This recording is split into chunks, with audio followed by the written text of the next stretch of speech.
When it comes to your place in a kid or student's life, being present for them and creating a safe place will go a long way to earning influence. But it won't ever mean that you are the primary influence. No matter how much time a kid spends with you in small group, it can't be matched by how much time they spend at home with their families. Sometimes, if you're really honest, you might catch yourself thinking you could be a better parent to one of your few than the parent they currently have. Maybe you're right, or maybe you don't know the whole story. Regardless of their issues, baggage, and brokenness, every parent wants to be a better parent.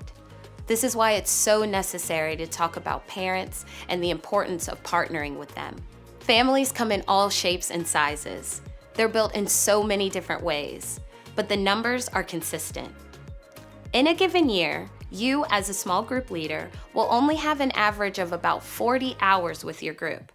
That number could double if you also work summer camp or vacation Bible school with your few. In comparison, families have about 3,000 hours. As you can see, the numbers don't match. They don't compare, not by a long shot. You can't ignore the family, and you can't ignore the influence the family has, whether good or bad. And the truth is that if you want to maximize your influence with the kids and students in your group, you need to partner with the family. You need to partner with the parents. Small group leaders, you are in the prime position to be able to do this. So I invite you to consider the kids and students in your group, or who will be in your group, and ask yourself this question: how can I partner with their families and with their parents? One of the greatest ways isn't by adding programs, but having the small group leader be the connector between the few and the family. Small group leaders could ask the questions: how can I partner with the family? How can I partner with the parent? We can't give you the perfect answer to those questions because every parent and every family is different. But we can give you 3 strategies to help direct you as you do your best to navigate this. First, cue the parent. It's easy to make assumptions and judgments about the parents and families of our few. But if we start with assuming that they want the best for their kids and teenagers, it's a safe place to start. And if we assume that they care about their kids and want to know what's going on in their lives, then let's begin by introducing ourselves. Cue them about what you're talking about in group. Leverage social media and let parents know when Vacation Bible School or summer camps are on the way. Give them a heads up when the group will be talking about interesting or sensitive subjects. Cue the parents so that they aren't the last to know important things. Second, honor the parent. Whether the parents of your few attend your church, or any church for that matter, or not, they may not have the complete picture of what role you intend to play in their kids' lives. You aren't a substitute parent. You aren't an alternative voice for kids and teenagers to listen to so that they don't have to listen to their parents. You aren't the enemy. Don't make the mistake of leveraging yourself as the hero. If you want to maximize the influence you have with your few, you have to be on the parent side. So honor the parent. If you're not on the parent side, you're not on the kid side. Lastly, reinforce the family.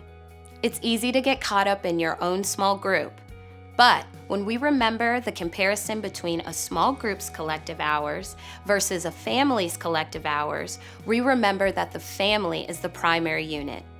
So part of the role of a small group leader is to reinforce that primary unit. Don't plan your Christmas party on Christmas Eve when parents might want to spend that time with their kids. Don't insist on having important conversations with teenagers that parents prefer to have themselves. Don't forget to invite the parents who don't attend church to special occasions like baptisms. The truth is that the family and the influence it has on your kids' lives isn't always positive and healthy. But even a bad influence is still an influence. Sometimes parents make mistakes. Sometimes they don't show up. Sometimes they let their kids and teenagers down. But that doesn't mean that we stop cueing them or honoring them or reinforcing them. We do those things for the sake of the kids. And we do those things for the sake of the parents. By virtue of what you do, small group leaders, you are entering into relationship with parents too. When you commit your time and attention to kids and teenagers, their parents are a part of the package deal.